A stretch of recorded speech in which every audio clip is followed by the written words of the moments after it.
Hi there, this is Amy at the Clarington Public Library and welcome to our Week of STEAM for March Break 2022, where we are talking about science, technology, engineering, art, and math. I will be experimenting with aerodynamics and creating my very own parachute. And we'll be talking about the 4 forces of flight. So for this experiment, you will need one plastic bag, or a couple if you're going to be experimenting, a plastic cup, string, scissors, some markers or stickers, so I have some stickers here, so that you can add some art to your parachute, and have a location in mind where you can go to a high surface like a staircase or a chair. Since you are going to be going up onto a higher surface, make sure you have a friend nearby, just for health and safety. Okay, so now we're going to get started putting our parachute together. For step 1, we're going to cut the handles off a plastic bag and cut down the sides so you have 2 squares. So this creates 2 parachutes that you can use for 2 different crafts. So you can create 2 out of this or have a backup one. So I've created lines on here so you can see exactly where we're cutting. It's the inner portion of the bag. So you can cut off the bottom of the parachute. And an alternative, if you don't want to have a smaller parachute like the one that I showed at the beginning of this video, you can leave it like this and actually have a super large parachute that you can try and use if you're experimenting around different ways that the parachute falls. Our experiment today, I'm going to be cutting into the square for our parachute and see what happens. And I've already cut through, and this is the square. So it doesn't have to be perfect, but you want your 4 corners that's going to be connected to the string. All right, so for step 2, we're going to cut 4 holes just under the tip of the cup at even intervals. I have the cup already pierced. So what I tried to do is when I pierced one, I measured across, put my finger and pierced the second side. That way they're even. So you want a perfect even square for 4 holes. Now be very careful. You might need a parent's help with this because when you place the scissors in, you do have to add a little bit of force to get it through, but you don't want a huge hole because it's only string going inside. So we have the 4 holes just below the lip of the cup. All right, so for step 3, we're going to cut the string into 4 pieces. So you want even pieces.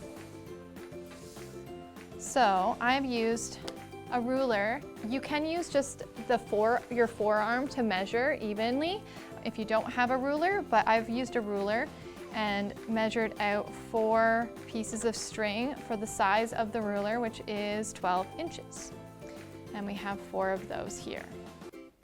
Okay, so now we're going to pierce 4 holes in your parachute square. And you want them pretty evenly, as even as you can get. You can use a ruler and get exact if you want to, and see how that works in your experiment, but I'm just gonna pierce the 4 holes, and then we're going to take our string and poke it through each hole. Now when you get it through, you can tie just an even knot. Now, depending on the size of the hole that you've pierced, you may need to do this a couple times to create a large enough knot that it doesn't go through the hole. You do that for all 4.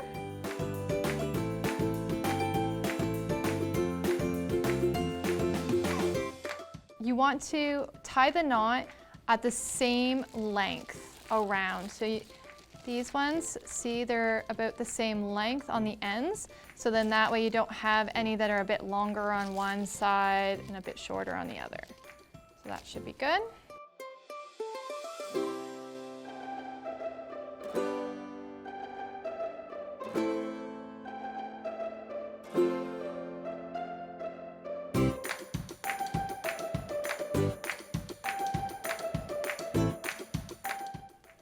So at this step, if you want to add a little art to your decoration of your parachute, you can flip this over so that the knots are at the top and then you can color and decorate the top of your parachute.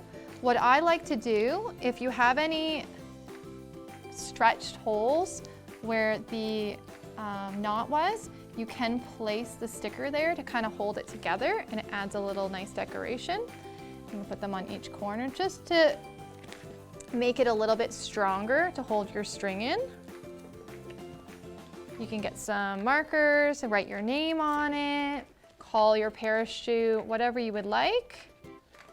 Give it a name. You can put one in the middle.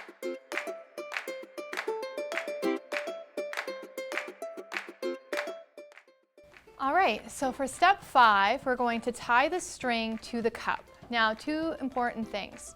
You want the string pointed out so that you know which string you're working with.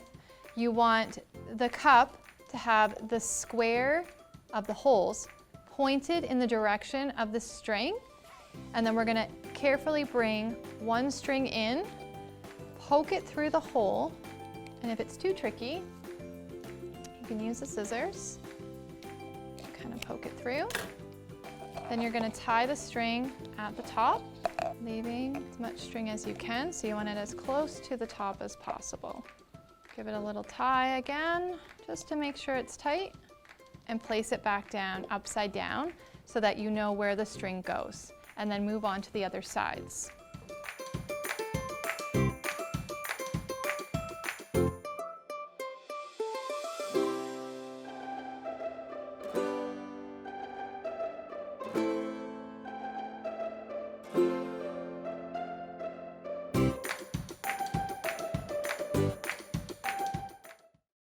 So what is happening? To understand what, we need to understand how. How does something fly? By understanding the 4 forces of flight: lift, weight, thrust, and drag. Lift is the push that lets something move up. It is the force that is the opposite of weight. You are the lift.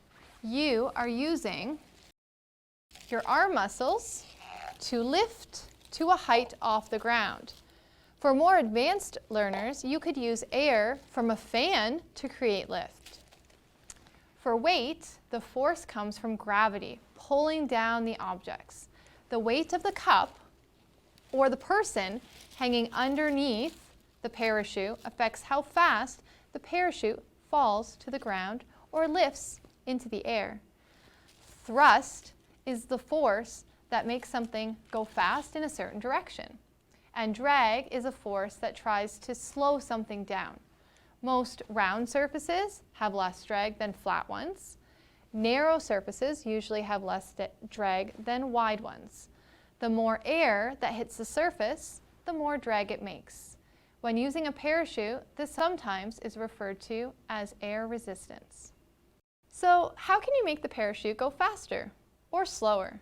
What happens if you place a toy or a piece of Play-Doh in the cup to add weight? Our very first video this week in the series was about making Play-Doh.